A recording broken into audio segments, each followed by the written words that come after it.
नमो अरिहन्ताणं नमो सिद्धाणं नमो आयर्याणं नमो वज्रायाणं नमो लोये सवसाहूढं जीवमजीवं दौवं जिणवरवसहेण जीर्णे दिट्ठं देविन्दविन्दवन्दम् वंदे तम सौदा शिरसा।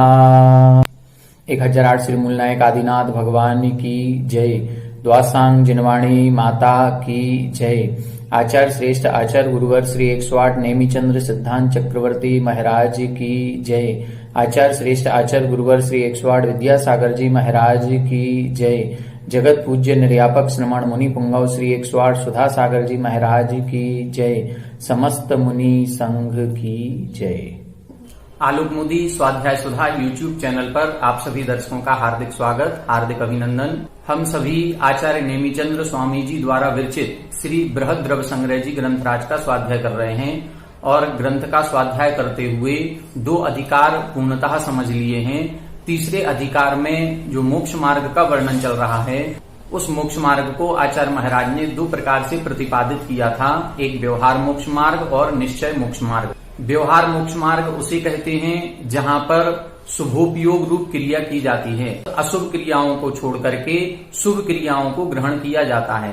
अर्थात 5 पापों को त्याग करके 5 महाव्रत, 5 समिति और 3 गुप्ती रूप क्रियाएं की जाती हैं। उसे हम व्यवहार चारित्र कहते हैं। निश्चय चारित्र किसे कहते हैं? जहां अशुभ और शुभ दोनों को छोड़ करके शुद्ध अवस्था को आत्मा प्राप्त हो जाती है, अर्थात आत्मा में लीन हो जाती है, उसी को हम निश्चय चारित्र कहते हैं। फिर आचार्य महाराज ने कहा था व्यवहार चारित्र और निश्चय चारित्र, ये दोनों ही चारित्र ध्यान अवस्था में मुनियों को नियम से प्राप्त होते हैं। जब भी मुनिराज सामायिक करते हैं, ध्यान करते हैं, उस समय निश्चय चारित्र तो रहता ही रहता है, लेकिन निश्चय चारित्र के रहते हुए व्यवहार चारित्र गौण रूप से रहता है। अर्थात निश्चय और व्यवहार दोनों चारित्र ध्यान अवस्था में पाए जाते हैं। जब व्यवहार चारित्र होता है उस समय निश्चय चारित्र रंच मात्र भी नहीं होता है, लेकिन जब निश्चय चारित्र होता है तो उस समय व्यवहार चारित्र की आवश्यकता ही नहीं होती है, वह गौण रूप से रहता है। ये दोनों प्रकार का चारित्र ध्यान अवस्था में पाया जाता है। इसलिए आचार्य नेमीचंद्र स्वामी जी ने सभी मुनिराजों को संबोधित करते हुए कहा कि तुम मुनि पद पर रहते हुए मात्र व्यवहार चारित्र में ही मत लगे रहो, निश्चय चारित्र की ओर प्रयास करो। और निश्चय चारित्र ध्यान अवस्था में ही बनता है, इसलिए ध्यान का अभ्यास करो, सामायिक आदि में लीन रहो। अब प्रश्न उठता है कि ध्यान का अभ्यास कैसे करना चाहिए। तब अगली गाथा इन्होंने लिखी थी मामुज्जह मारज्जह माँ दुस्सह इट्ठ ऋट्ठ अत्थेसु थिर मिच्छई जई चित्तम विचित्त झाड़प सिद्धिये। यदि विभिन्न प्रकार के ध्यान की सिद्धि करना है तो उसके लिए मन को एकाग्र करना आवश्यक है। बिना मन के एकाग्र हुए ध्यान नहीं हो सकता। मन की चंचलता जिसके होती है उसको ध्यान का पात्र नहीं कहा गया। तब जाकर के कहा कि यदि मन को स्थिर करना चाहते हो तो फिर इष्ट अनिष्ट पदार्थों में मोह मत करो, राग मत करो, द्वेष मत करो। जब तक इष्ट अनिष्ट पदार्थों में हमारी विवेक बुद्धि जाएगी, इष्ट पदार्थ में राग होगा, अनिष्ट पदार्थ में द्वेष होगा, और दोनों के ही अर्थात इष्ट पदार्थ के वियोग होने पर और अनिष्ट पदार्थ के संयोग होने पर दुख यदि हो रहा है, शोक हो रहा है, कष्ट हो रहा है, तो इसी को हम मोह कहते हैं। तो जब तक ये राग द्वेष और मोह लगा होगा तब तक हमारा मन एकाग्र नहीं हो पाएगा। इसीलिए ध्यान अवस्था कभी भी गृहस्थ में नहीं बनती। गृहस्थ व्यक्ति सामायिक कर सकता है लेकिन ध्यान नहीं कर सकता। ध्यान करने के लिए समता परिणाम आवश्यक है। समता परिणाम के लिए अपनी इंद्रियों पर नियंत्रण आवश्यक है, और इंद्रियों पर नियंत्रण करने के लिए संयम आवश्यक है। जब तक हम संयमी नहीं होंगे, मुनि दीक्षा ग्रहण नहीं करेंगे, जब तक इन परिग्रह का त्याग नहीं कर देंगे, अपनी इंद्रियों पर विजय प्राप्त नहीं करेंगे, तब तक ध्यान अवस्था नहीं बन सकती। कई लोग वर्तमान में गृहस्थ में भी ध्यान को स्वीकार करते हैं। वास्तविकता में गृहस्थी को कभी भी ध्यान हो ही नहीं सकता। यहां पर स्पष्ट कह रहे हैं कि ध्यान करने के लिए मन की एकाग्रता चाहिए और मन की एकाग्रता के लिए मोह, राग और द्वेष ये तीनों भी चीजें इष्ट अनिष्ट पदार्थों में नहीं होना चाहिए, तब जाकर के ध्यान की स्थिति बनती है। और यह स्थिति मात्र मुनिराजों के ही संभव होती है। अब ध्यान कितने प्रकार का होता है, तो ध्यान के 4 भेद किए गए।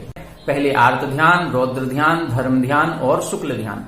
इन चारों प्रकार के ध्यान में से आर्त ध्यान, रौद्र ध्यान ये संसार के कारण हैं और धर्म ध्यान और शुक्ल ध्यान ये मोक्ष के कारण हैं। परे मोक्ष हेतु अर्थात बाद के 2 ध्यान ये मोक्ष के कारण हैं। यहां द्रव्य संग्रह जी में जो अपन पढ़ रहे हैं ये चूंकि मोक्ष मार्ग का प्रकरण है, इसलिए यहां पर धर्म ध्यान और शुक्ल ध्यान को ग्रहण करना चाहिए। अब हम ध्यान का अभ्यास कैसे करें, तो ध्यान करने के लिए 4 प्रकार का ध्यान कहा गया। 4 प्रकार का ध्यान दूसरी अपेक्षा से कहा गया। एक पिंडस्थ ध्यान, एक पदस्थ ध्यान, एक रूपस्थ ध्यान और एक रूपातीत ध्यान। सबसे पहले पिंडस्थ ध्यान का अभ्यास किया जाता है या पदस्थ ध्यान का अभ्यास किया जाता है। पिंडस्थ ध्यान का मतलब होता है कि हम अपने आप में आंख बंद करके इस प्रकार से चिंतन करें कि मैं एक पर्वत पर बैठा हुआ हूं। उस पर्वत पर बैठा हुआ हूं, चारों तरफ से खाली मैदान है, धीरे धीरे उसमें पानी बढ़ने लगा। अब वो पानी ऊपर चढ़ने लगा, फिर उसमें कमल आदि का विचार करना कि कमल हैं, मगरमच्छ हैं, मैं उस कमल पर जाकर के बैठ गया हूं। फिर धीरे धीरे अग्नि आदि को प्रज्वलित किया जाता है। कई प्रकार से ऐसा जो ध्यान लगाया जाता है उसको हम पिंडस्थ ध्यान कहते हैं। फिर दूसरा होता है पदस्थ ध्यान। पदस्थ ध्यान का मतलब होता है जो मंत्र आदि होते हैं उनको पद कहा जाता है। तो मंत्र के अंतर्गत जो भी बात कही जाती है उस मंत्र का चिंतन करना, उस मंत्र में जिस पदार्थ का ध्यान किया जा रहा है या जिन देवताओं का आत्मा का ध्यान किया जा रहा है उसका ध्यान करना, उसको हम पदस्थ ध्यान कहते हैं। मंत्र जाप आदि करना, मंत्र की सिद्धि आदि करना, ये पदस्थ ध्यान है। रूपस्थ ध्यान किसे कहते हैं, जो अरिहंत भगवान होते हैं, जो रूपवान हैं। अरिहंत भगवान को समो शरण आदि विभूति से सहित उनके गुणों का चिंतन करना, ये रूपस्थ ध्यान कहलाता है। और रूपातीत, रूप से अतीत हो चुके हैं ऐसे सिद्ध परमेष्ठी के गुणों का चिंतन करना, ये रूपातीत ध्यान कहलाता है। तो अब यहाँ पर चारों प्रकार के ध्यान का वर्णन आगे की गाथाओं में कर रहे हैं। अब सबसे पहले पदस्थ ध्यान का वर्णन यहाँ पर अगली गाथा में कर रहे हैं। पदस्थ ध्यान क्या कहलाता है, पदस्थ ध्यान के अंतर्गत किन मंत्रों का जाप हमें करना चाहिए, सर्वोत्कृष्ट मंत्र कौन कौन से हैं, ये अगली गाथा में आचार्य महाराज कह रहे हैं। आइए पहली गाथा का उच्चारण करें, फिर इसका अपन अर्थ समझते हैं। 35 16 56 35 16 56 चदुदुग मेघम च जवह झायेह चदुदुग मेघम च जवह झायेह परमेष्ठि वाचयाणम् अन्नं च गुरुवयेसेण अन्नं च गुरुवयेसेण 35 16 56 35 16 56 चदुदुग मेघम च जवह झायेह चदुदुग मेघम च जवह झायेह परमेष्ठि वाचयाणम् अन्नं च गुरुवयेसेण अन्नं च गुरुवयेसेण। एक बार आप लोग उच्चारण करें। 35 16 56 चदुदुग मेघम च जवह झायेह परमेष्ठि वाचयाणम् अन्नं च गुरुवयेसेण 35 16 56 चदुदुग मेघम च जवह झायेह परमेष्ठि वाचयाणम् अन्नं च गुरुवयेसेण। देखें यहां बता रहे हैं 35 का मतलब होता है 35, फिर 16 का मतलब 16, 56 6 का मतलब 6 और पण का मतलब 5। 35 यानी 35, 16 यानी 16, 6 यानी 6 और पण यानी 5। फिर लिखा चदु, चदु का मतलब 4, दुगम, दुगम का मतलब 2, और एगम, एगम का मतलब 1।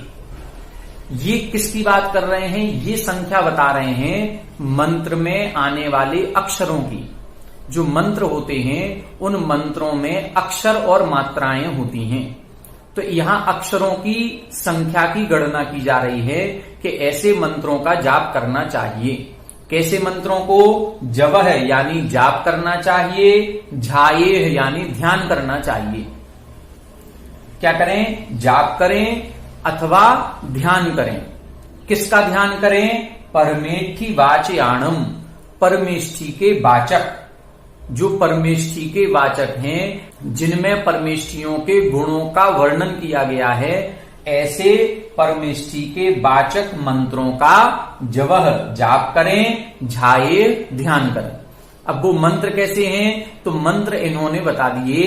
एक मंत्र ऐसा है जो 35 अक्षर का है, दूसरा मंत्र ऐसा है जो 16 अक्षर का है, तीसरा मंत्र 6 अक्षर का, चौथा 5 अक्षर का, फिर 4 अक्षर का, फिर 2 अक्षर का और फिर 1 अक्षर का।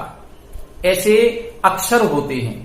और मंत्रों की साधना जब की जाती है तो ऐसे करना चाहिए कि जितने अक्षर का वो मंत्र बनाया गया है उसमें से ना तो एक भी अक्षर कम हो जाए और ना एक भी अक्षर बढ़ जाए।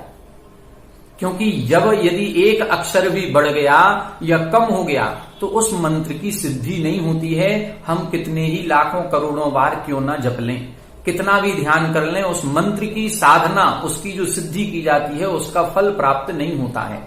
आचार्य समंतभद्र स्वामी जी ने रत्नकंडक श्रावकाचार में जहां सम्यक दर्शन के अंगों का वर्णन किया और अंगों का महत्व बताया, वहां पर उन्होंने एक श्लोक लिखा, नांगहीन मलम छेत्तुम दर्शनम जन्म संततिम ना ही मंत्रोक्षरण्यूनो निहंती विष वेदनाम।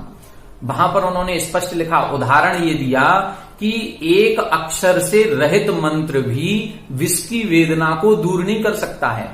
जैसे पहले आप लोगों ने सुना होगा, गांव में लोग रहते थे और गांव में सर्प आदि निकलते थे, और जब किसी को सर्प डस लेता था तो कुछ मंत्र की साधना और सिद्धि करने वाले लोग होते थे जो उस मंत्र की सिद्धि से, मंत्र के जप से उस सांप को द्वारा बुला लेते थे और उस मंत्र की सिद्धि से वो सांप अपना जहर वापस चूस लेता था।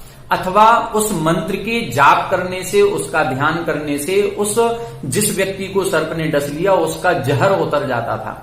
लेकिन वो सिद्धि कब होती है? जब उस मंत्र का सही सही जाप किया गया हो, सही मंत्र का उच्चारण किया गया हो और उसका सही सही ध्यान किया गया हो। यदि उस मंत्र में एक अक्षर भी कम है, ना ही मंत्रोक्षरन न्यूनो, एक अक्षर भी न्यून है, कम है, तो फिर वो मंत्र विष की वेदना को दूर नहीं कर सकता। यदि 35 अक्षर का मंत्र है और हमने 34 बोले, एक अक्षर भी कम हो गया तो उस मंत्र की साधना नहीं होगी, उसकी सिद्धि प्राप्त नहीं होगी। तो ये इन्होंने स्पष्ट कह दिया।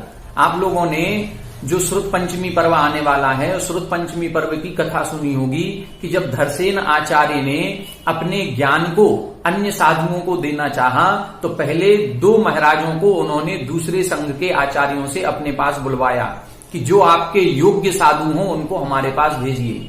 तो 2 साधु उनके पास गए तो सबसे पहले उन्होंने उन दोनों साधुओं की परीक्षा की। और परीक्षा कैसे की? दोनों को एक एक मंत्र दिया और कहा इस मंत्र की साधना करो। अब वो जाकर के दोनों महाराज उस मंत्र की 2 दिन 3 दिन तक साधना करते रहे, उसकी सिद्धि की।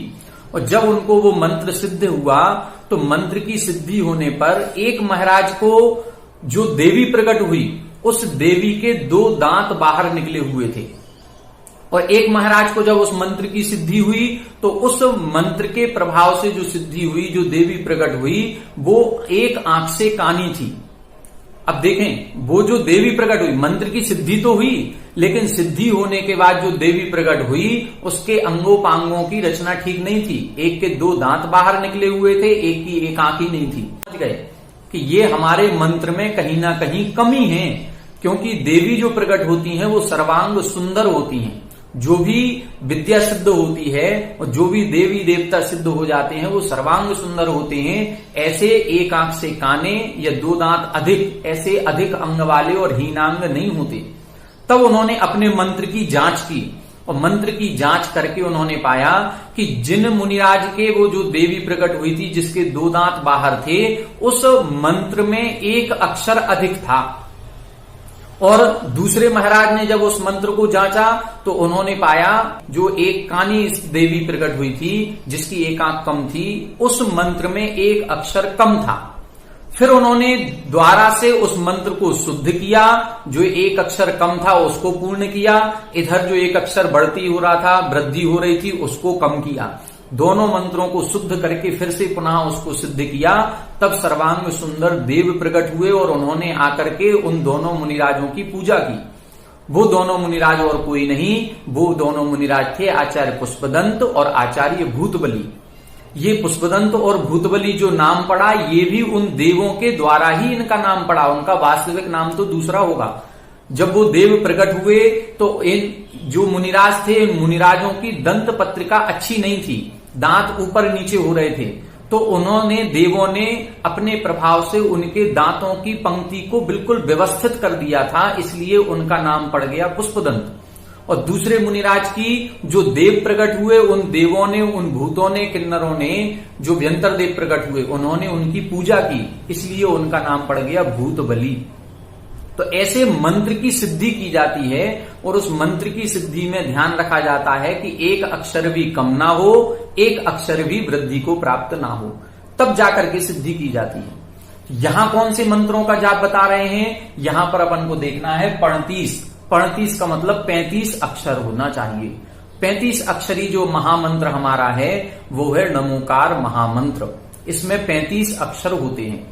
नमो अरिहंताड़म, नमो सिद्धाड़म, नमो आयरियाड़म, नमो वज्झायाड़म, नमो लोए सव साहुड़म। ऐसे ये जो मंत्र है ये 35 अक्षरी है। इनके अक्षर गिनने की भी एक कला होती है कि कैसे अक्षर गिने जाते हैं, इनकी मात्राएं होती हैं। इस महामंत्र में 35 अक्षर हैं, 58 मात्राएं हैं। अब जब हम लोग जाप देने बैठते हैं या कभी कायुसर्ग करते हैं या कभी मंत्र का जाप करते हैं तो इतना फास्ट करते हैं कि 35 की जगह 40 अक्षर हो जाते हैं और कई बार 35 की जगह 30 ही बचते हैं। कई बार तो एक पद जो है वो पद ही गायब हो जाता है। हो सकता है नमो अरिहंताड़म के बाद नमो आयरियाड़म आ गया, सिद्धाड़म भूल ही गए। कई बार हम लोग क्या करते हैं, इस नमोकार मंत्र के पूर्व ओम शब्द का प्रयोग करने लगते हैं। ओम नमो अरिहंताड़म, ओम नमो श्री सिद्धाड़म। नहीं, हमारा ये नमोकार मंत्र 35 अक्षरी है तो उसको 35 अक्षरी ही जपना चाहिए। उसमें हम एक भी अक्षर अपने मन से ना जोड़ें। हमने ओम शब्द क्यों जोड़ दिया? ओम शब्द जोड़ने से अब उसमें अक्षर बढ़ जाएंगे। कई बार हम लोग पढ़ देते हैं ओम नमो श्री सिद्धाड़म, अब इधर श्री शब्द जोड़ दिया, नमो श्री सिद्धाड़म। श्री शब्द नहीं जोड़ना है, ओम शब्द नहीं जोड़ना है। जैसा मंत्र कहा गया है उसको वैसे ही पढ़ना है, तब जाकर के मंत्र की सिद्धि होती है। तो 35 अक्षर का कौन सा मंत्र है? अपना नमोकार मंत्र। यदि 35 अक्षर का मंत्र जपने में हमें ज्यादा समय लगता है और हमारा मन नहीं लगता है, या हम छोटा मंत्र चाहते हैं कि छोटा मंत्र कोई मिल जाए तो हम उसका जाप करें, तब बताया गया 16 अक्षर का मंत्र जपें। ये 35 अक्षर का जो मंत्र था ये भी पंच परमेष्ठी का वाचक है और जो 16 अक्षर का मंत्र है ये भी पंच परमेष्ठी का वाचक है। उसमें नमो अरिहंताड़म, अरिहंतों को नमस्कार हो, नमो सिद्धाड़म, सिद्धों को नमस्कार हो। इस प्रकार से सभी पांचों परमेष्ठियों को नमस्कार किया गया। अब जो 16 अक्षर का हम पढ़ेंगे उस 16 अक्षर में नमो शब्द नहीं है। अब क्या करना है? अरिहंत, सिद्ध, आयरी, वज्झाय, साधु। अरिहंत इसमें 4 अक्षर, फिर सिद्ध 2 अक्षर, फिर आयरीय इसमें 4 अक्षर, फिर उवज्झाय इसमें 4 अक्षर और फिर साहू इसमें भी 2 अक्षर। तो ऐसे कुल कितने हो गए? ये 16 अक्षर हो गए। पहले 4 फिर 2 तो 6, फिर 4 फिर 4 फिर 2, ऐसे 10 ये हो गए। 10 और 6 16। 16 अक्षरी मंत्र कौन सा हुआ? अरिहंत, सिद्ध, आयरी, वज्झाय, साहू। अब इसमें नमः शब्द भी नहीं बोलना है। नमः शब्द बोलने की आवश्यकता नहीं है।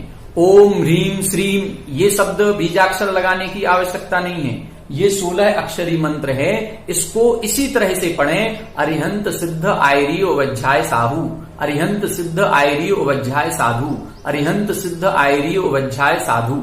इस प्रकार से 16 अक्षरी मंत्र का जाप करें। यदि मान लो इसमें भी हमको समय ज्यादा लग रहा है, हमें समय कम चाहिए और छोटा मंत्र चाहिए, तो आचार्यों ने लिखा 6 अक्षरों का मंत्र जाप करें। अब 6 अक्षरों में क्या आएगा?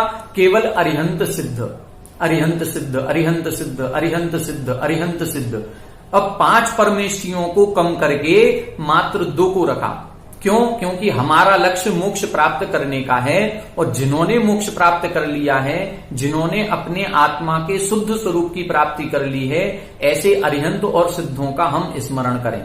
तो क्या लिखा? मात्र अरिहंत सिद्ध, अरिहंत सिद्ध, अरिहंत सिद्ध। इस तरह से 6 अक्षरी मंत्र का जाप करना चाहिए। यदि 6 का भी नहीं करना हो और छोटा मंत्र चाहिए, तो 5 अक्षरी मंत्र लिखा गया। 5 अक्षरी मंत्र में क्या होगा? अब ये जो पद लिखे गए थे, अरिहंत सिद्ध आयरी वज्झाय साहू, इनके सबका एक एक पहला जो पद है उसका पहला अक्षर अपन को लेना है। जैसे अरिहंत का अ, फिर सिद्ध का सी, आचार्य का आ, बड़ा आ, फिर उपाध्याय का उ, और फिर साहू का सा। तो क्या निकलेगा? आ सी आ उ सा, असिया उसा, असिया उसा, असिया उसा। इस प्रकार से ये 5 अक्षरी मंत्र कहलाता है। वर्तमान में भी एक मंत्र प्रचलित है जिसको हम ऐसे पढ़ते हैं, ओम ह्रीम अरहम असिया उसा नमः, ओम ह्रीम अरहम असिया उसा नमः। हम भले ही असिया उसा का जाप कर रहे हैं, लेकिन वो ये वाला मंत्र नहीं है। उसमें हमने 3 बीजाक्षर पहले जोड़ दिए, एक नमः शब्द बाद में जोड़ दिया। यदि हम आचार्य महाराज की गाथा के अनुसार चलें तो हमको मात्र असिया उसा, असिया उसा, असिया उसा ऐसा ही बोलना चाहिए। इसमें ना नमः शब्द लगाएं, ना ओम भीम श्रीम लगाएं। वो मंत्र का जाप करते हैं, वो एक अलग मंत्र हो गया। वो भी अपने आप में मंत्र है, ऐसा नहीं है कि वो मंत्र नहीं है, लेकिन वो मंत्र फिर 5 अक्षरी मंत्र ना हो करके वो अधिक हो जाएंगे। उसमें जितने हमने शब्द जोड़ दिए उनके अक्षर और उसमें ऐड हो जाएंगे, वो 10-11 अक्षर वाला मंत्र बन जाएगा। फिर कितने? 4 अक्षर का। अब देखो कितना कम करते जा रहा है, 35 से फिर सीधे 16 कर दिए, आधे हो गए। 16 से भी और कम किए तो 6 अक्षर बचे। 6 अक्षर के बाद 5 के बाद अब 4 बता रहे हैं। तो 4 में मात्र अरिहंत, अरिहंत, अरिहंत, केवल अरिहंतों का ध्यान करना चाहिए। केवल अरिहंत शब्द का जाप करें और फिर अरिहंत के स्वरूप का मन में चिंतन करें। मुंह से हम अरिहंत शब्द बोलेंगे, बचनों से अरिहंत शब्द निकलेगा, और हमारा मन कहां जाएगा? उन अरिहंतों के स्वरूप में, कि अरिहंत कैसे होते हैं, अरिहंतों का समोसरण कैसे लगता है, अरिहंतों के 4 अनंत चतुष्टय कैसे होते हैं, अरिहंत ने कैसे कर्मों का नाश किया है। तो ये सारी की सारी चीजों का ध्यान करेंगे तो वो कहलाएगा चतु। फिर लिखा दुग, दुग का मतलब 2 कौन से होंगे? मात्र सिद्ध। अब केवल सिद्धों का ध्यान करना है। पहले 5 परमेष्ठी के ध्यान की बात कही, फिर 5 परमेष्ठी के ध्यान के बाद फिर मात्र 2 परमेष्ठियों की कही, अरिहंत और सिद्ध। फिर 2 में भी एक बचे मात्र सिद्ध परमेष्ठी। क्यों? क्योंकि हमारा लक्ष्य सिद्धत्व की प्राप्ति करना है। तो मात्र सिद्ध सिद्ध सिद्ध सिद्ध सिद्ध, केवल इतना सा जाप करते जाएं तो ये भी 2 अक्षर का मंत्र कहलाता है। और कम कर दें तो फिर 1 अक्षरी मंत्र कहा गया। 1 अक्षरी मंत्र में अभी प्रचलन में जो है वो है ओम। ओम 1 अक्षरी कहलाता है, और इस ओम में 5 परमेष्ठी गर्भित हो जाते हैं। जो आज हम वर्तमान में ओम बनाते हैं वो ओम वास्तविक ओम नहीं है, ना उसका आकार ऐसा कभी ग्रंथों में प्राप्त हुआ है। एक प्राचीन लिपि का भी एक ओम बनाया जाता है, जिसमें ऊपर लाइन खींच करके और नीचे जे जैसा बना के और ना बना दिया जाता है, ऊपर चंद्रबिंदी रखी जाती है। वो कौन सी लिपि में है इसकी अभी विशेष जानकारी हमें नहीं है, लेकिन उसका ओम का भी स्वरूप अच्छा नहीं लगता, प्रतीत नहीं होता कि वो 5 परमेष्ठियों का वाचक होना चाहिए। सही वास्तविक ओम क्या है? हम आ लिखें, आ में ओ की मात्रा लगाएं और मां लिख दें, और मां के नीचे हलंत लगा करके सीधा सीधा ओम लिखें। ये ओम कहलाता है हमारा 1 अक्षरी, या ओकारम बिंदु संयुक्तम। पहले ओ लिखें और ओ के ऊपर बिंदी रख दें, ये ओम है। ये ओम कैसे बनता है? तो जो हमने अभी जो 5 परमेष्ठियों के 5 पद थे, उन 5 पद का प्रथम अक्षर अपन ने लिया था अ, सी, आ, उ, सा। इन्हीं अक्षरों को जब हम लेते हैं और इनको आपस में मिलाते हैं तो ओम शब्द निर्मित होता है। जैसे अरिहंत का आ, फिर सिद्ध, सिद्ध को बोलते हैं अशरीरी, इनके शरीर नहीं होता, शरीर नाम कर्म नहीं है, किसी भी प्रकार का शरीर नहीं है, ये ज्ञान शरीरी कहलाते हैं, इसलिए इनको अशरीरी भी कहा जाता है। तो अरिहंत का आ, फिर अशरीरी का आ, तो ह्रस्व आ और ह्रस्व आ, इन दोनों की जब संधि हो जाती है तो एक दीर्घ आ बन जाता है, बड़ा आ जिसको हम कहते हैं। फिर हमने आयरी का बड़ा आ लिया। अब बड़ा आ यहां हो गया था, अरिहंत का और अशरीरी का दोनों की हमने दीर्घ संधि करके बड़ा आ निकाला। अब आयरी का बड़ा आ, इन दोनों आ को मिलाएंगे तो ये संधि हो जाएगी और दोनों मिलाकर के एक ही बड़ा आ बचेगा। फिर उस बड़ा आ में उपाध्याय का उ, ये दोनों मिलाएंगे तो यहां पर संधि होगी और यहां बन जाएगा ओ। अब ओ के बाद फिर मुनि, मुनि शब्द का मा अक्षर हम लेते हैं, क्योंकि साधु परमेष्ठी मुनिराज होते हैं, उन मुनियों के मा अक्षर को हम लेंगे तो हमारा शब्द निष्पन्न होगा ओम। तो ओम एक अक्षरी महामंत्र कहलाता है जो पंच परमेष्ठी का वाचक है। अथवा एक अक्षरी मंत्र कौन सा हो सकता है? मात्र आ, अरिहंत का आ का चिंतन करें, आ का ध्यान करें, आ का जाप करें, आ आ आ आ, ये भी जाप किया जा सकता है। बड़ा आ आयरीय, आचार्यों का बड़ा आ ले सकते हैं, उपाध्याय का ऊ ले सकते हैं, मात्र ऊ का जाप करना है, ऊ, ये उपाध्याय का। मुनियों के मां अक्षर का यदि हम जाप करते हैं तो ये मां अक्षर का भी जाप किया जा सकता है। अथवा सिद्ध का सी, मात्र एक अक्षर हम ले लें तो सी सी सी सी, इनका 108 बार जाप करें, ये भी एक अक्षरी मंत्र कहलाता है। तो इस प्रकार से मंत्रों के ये भेद कर दिए। जितने भी भेद बनाए हैं, चाहे 35 अक्षरी हो, चाहे 16 अक्षरी हो, चाहे 6, 5, 4, 2, 1 कोई भी हो, ये सारे के सारे पंच परमेष्ठी के वाचक हैं। हमें जिन भी मंत्रों का जाप करना है, पहले हमें ये देखना पड़ेगा कि क्या इनमें पंच परमेष्ठी के स्वरूप को नमस्कार किया गया है या नहीं किया गया है। ऐसा ना हो कि हम कोई अन्य धर्मेंद्र, पद्मावती आदि के मंत्रों का जाप करने लग जाएं, अन्य खोटे गुरु, खोटे देव आदि के मंत्रों का जाप करने लग जाएं। नहीं, हमें कौन से मंत्रों का जाप और ध्यान करना है? हमें जाप और ध्यान करना है जो परमेष्ठी वाचयाणम, जो परमेष्ठी के वाचक हैं, ऐसे मंत्रों का जाप करना चाहिए। ये वही नमोकार मंत्र है जिस नमोकार मंत्र को पढ़ करके अंजन चोर को सिद्धि प्राप्त हुई थी, और ये वही नमोकार मंत्र है जिसका अपमान और अभिनय करने से शुभम चक्रवर्ती को नरक की प्राप्ति हुई थी, नरक आयु का बंध हुआ। तो ये बहुत महत्वशाली महत्वपूर्ण मंत्र है। इसका जाप करने से ऊर्ध्वगति भी प्राप्त हो सकती है और इसकी अभिनय करने से अधोगति की भी प्राप्ति हो सकती है।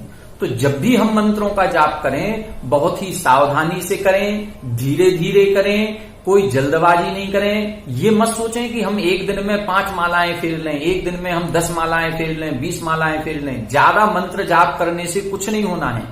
हम पहले ये ध्यान रखें कि हम मंत्र का जाप शुद्धि से करें, शुद्धता पूर्वक करें, उसका उच्चारण बिल्कुल सही होना चाहिए। एक भी मात्रा घटनी बढ़नी नहीं चाहिए। 58 मात्राएं होती हैं तो 58 ही होनी चाहिए। एक भी मात्रा कम ज्यादा हो जाएगी तो फिर जो सिद्धि, जो फल प्राप्त होना चाहिए वो सिद्धि और वो फल प्राप्त नहीं होता है। इन मंत्रों के अलावा भी कोई और मंत्र हो सकते हैं क्या? बिल्कुल हो सकते हैं। यह मंत्र 84 लाख मंत्रों का जनक कहा गया है। जैसे एक 35 अक्षर वाले डमुकार मंत्र से ही हमने कितने मंत्र बना लिए? एक 16 अक्षर का भी बना लिया, एक 6 अक्षर का भी बना लिया, एक 5 अक्षर का भी बन गया, एक 4 अक्षर का, एक 2 अक्षर का, एक 1 अक्षर का। अब एक अक्षर में भी कितने बन जाएंगे? अरिहंत के आ का एक अलग मंत्र हो गया, सिद्ध के सी का एक अलग मंत्र हो गया, आचार्य के बड़ा आ का अलग मंत्र हो गया। तो ऐसे कितने सारे मंत्र बन जाएंगे? कई सारे मंत्र बन जाते हैं। अब जितने अरिहंत परमेष्ठी हुए हैं, उन अरिहंत परमेष्ठियों में 24 तीर्थंकर हैं, 24 तीर्थंकरों के 24 मंत्र बन गए। हम ओम ह्रीम 1008 श्री महावीर जिनेन्द्राय नमः, ओम ह्रीम श्री आदिनाथ जिनेन्द्राय नमः, ओम ह्रीम श्री शांतिनाथ जिनेन्द्राय नमः। ऐसे कई प्रकार के मंत्र बनाए जा सकते हैं, लेकिन वो मंत्र कौन बनाएगा? वो हम आपको अधिकार नहीं है इन मंत्रों को बनाने का। ये मंत्र देंगे कौन? अन्नम च गुरु वयेसेण। इसके अलावा भी अन्नम अन्य मंत्र भी हो सकते हैं जो गुरु वयेसेण, गुरु वयेसेण अर्थात गुरु उपदेशेण, जो गुरु हैं, मुनिराज हैं, उन मुनिराजों के उपदेश में उन्होंने जिनका कथन किया है, ऐसे अन्य मंत्रों का भी जाप किया जा सकता है। अब वो मंत्र कैसे होंगे? गुरु महाराज जो मंत्र कह दें वो मंत्र है। अब मंत्र के लिए जरूरी नहीं है कि वो ओम ह्रीम श्रीम कोई बीजाक्षरी शब्दों से युक्त ही कोई मंत्र दें, कोई जरूरी नहीं है। जो मुनिराजों के प्रवचन होते हैं, एक एक वाक्य होता है, उस वाक्य को बहुत ध्यानपूर्वक सुनना चाहिए और उसको फॉलो करना चाहिए। वो ही हमारे जीवन का मंत्र हो सकता है। एक बार आपने एक कहानी सुनी होगी कि एक राजा सारा राज्य हार गया, संपूर्ण राज्य उसका हार गया, बिल्कुल गरीब हो गया और जैसे तैसे जान बचा करके कहीं भागा और एक गुफा में जाकर के छुप गया। जिस गुफा में वो पहुंचा उसी गुफा में एक मुनिराज थे। उसने अपनी पूरी पीड़ा मुनिराज को बताई और मुनिराज ने कहा एक मंत्र हम आपको देते हैं।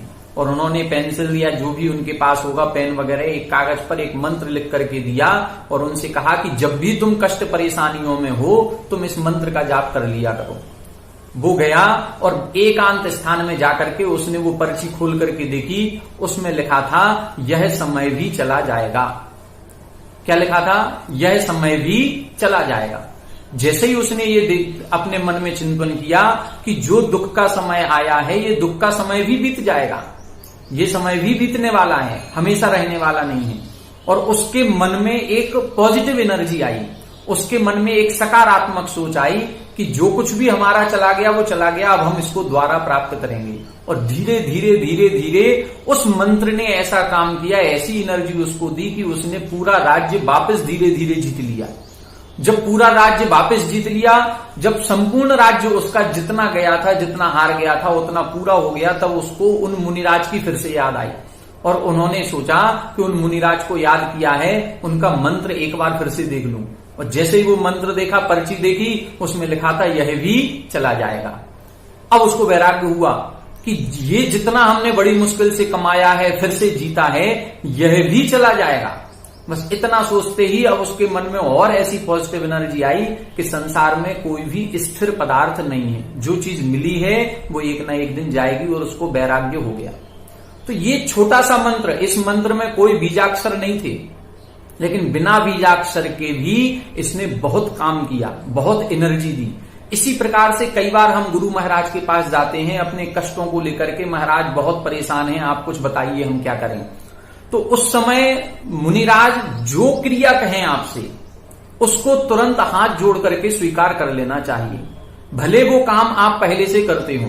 यदि मान लो उन्होंने कहा भक्ताम्बर स्तोत्र पढ़ना प्रारंभ करो, तो अब उनसे ये नहीं कहना महाराज ये तो हम पढ़ते हैं, नहीं, कुछ मत कहो। बस अब उसको, उस भक्ताम्बर स्तोत्र को भले ही आप पहले से पढ़ते थे, अब उसको और विशुद्धि के साथ पढ़ना प्रारंभ करो।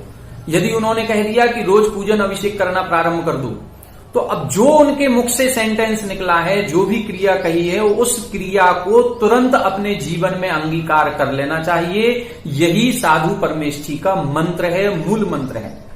पूज्य सुधा सागर महाराज श्री को देखें, पूज्य सुधा सागर महाराज श्री जब आचार्य श्री से अलग व्यवहार किए और आचार्य श्री से कहा कि हमें कोई मंत्र दीजिए, हम कैसे अलग व्यवहार करेंगे, हम कैसे धर्म प्रभाव न करेंगे, तो वो अपने प्रवचनों में बताते हैं कि आचार्य श्री के मुख से निकला कि गजवत प्रवृत्ति करना। अब केवल इतना सा एक सेंटेंस, ये कोई देखने में ऐसा लगता है कि ये कोई मंत्र थोड़ी है, लेकिन ये जो सेंटेंस है, इसी सेंटेंस को उन्होंने अपने जीवन का मूल मंत्र बना लिया। गजवत प्रवृत्ति करना, हाथी के समान चलना। हाथी के समान चलने का मतलब क्या? उन्होंने कई बार अपने प्रवचनों में इसकी व्याख्या की है कि हाथी जब चलता है तो कभी पीछे मुड़ के नहीं देखता है। हाथी जब चलता है तो कुत्ते भौंकते हैं और वो पीछे मुड़ करके नहीं देखेगा, केवल आगे दिखता है, आगे चलता है, अपनी मदमस्त चाल में चलता है। तो कभी किसी का, दूसरा उन्होंने एक और मंत्र बताया था कि कभी अपना स्वार्थ रखना नहीं और किसी दूसरे का अहित करना नहीं। देखो ये कितने बड़े मंत्र हैं। ये मंत्रों को यदि हम फॉलो करें, ये जीवन के वाक्य हैं, इनको यदि हम मंत्र बनाएं तो ये हमारे जीवन का सर्वोत्कृष्ट मंत्र बन सकते हैं। मंत्रों के लिए जरूरी नहीं है कि ये ओम रीम श्रीम के लिए माले मंत्र मिले, वही मंत्र हैं, उन्हीं का हम जाप करें। जब भी हम कष्ट परेशानी में किसी गुरु महाराज के पास जाएं, जो सेंटेंस उनके मुख से निकल जाए उसी को तुरंत स्वीकार करें, पूर्ण समर्पण भाव से, भक्ति भाव से।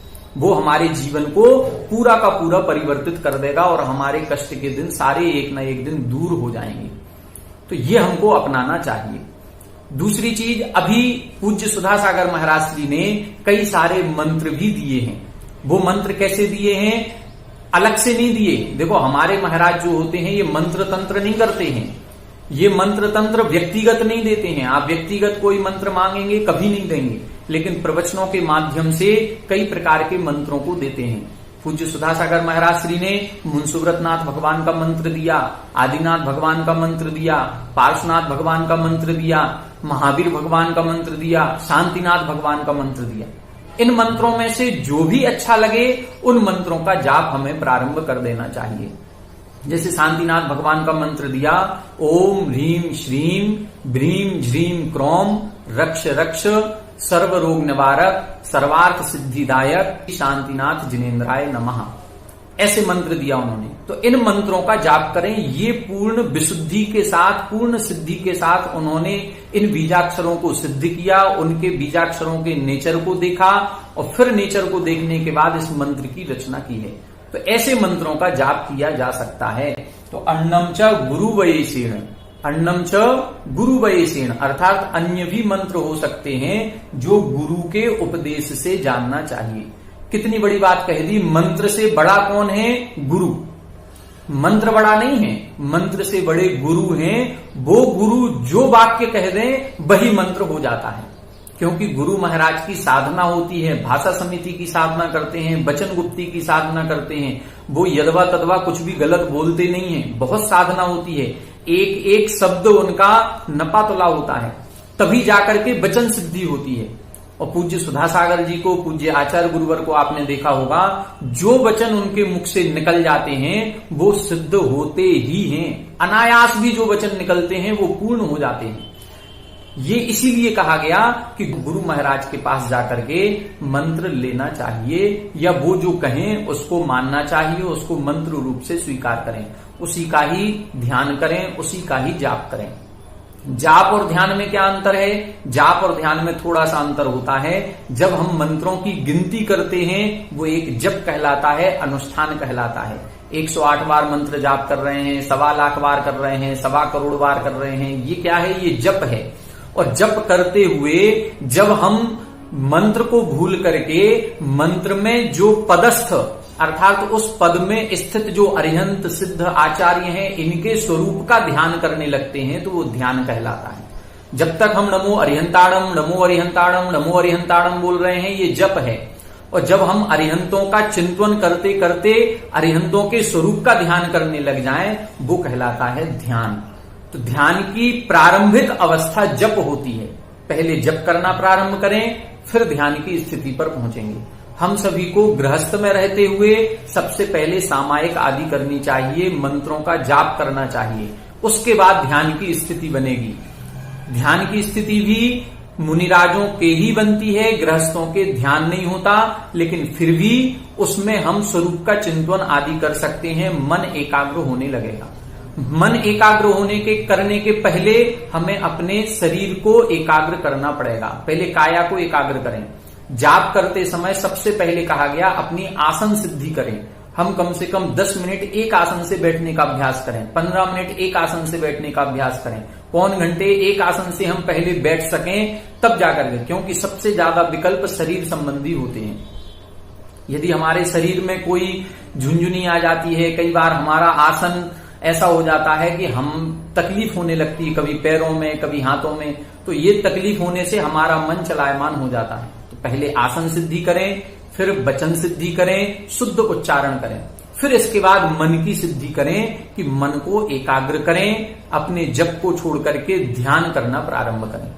तो ये पहले काय की सिद्धि, आसन सिद्धि, फिर वचन सिद्धि, शुद्ध उच्चारण के साथ मंत्रों का जाप करें, एक भी अक्षर कम ना हो, एक भी अक्षर ज्यादा ना हो, तब जाकर के ये गाथा को हम समझ पाएंगे। और इसके अंतर्गत जो बात आचार्य महाराज कह रहे हैं वो पदस्थ ध्यान हम सभी करने की ओर अग्रसर हो पाएंगे, उसका कुछ अभ्यास बनेगा।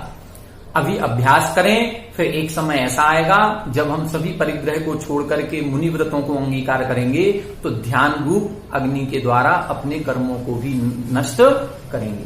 वो फिर ध्यान की स्थिति बाद में बनेगी।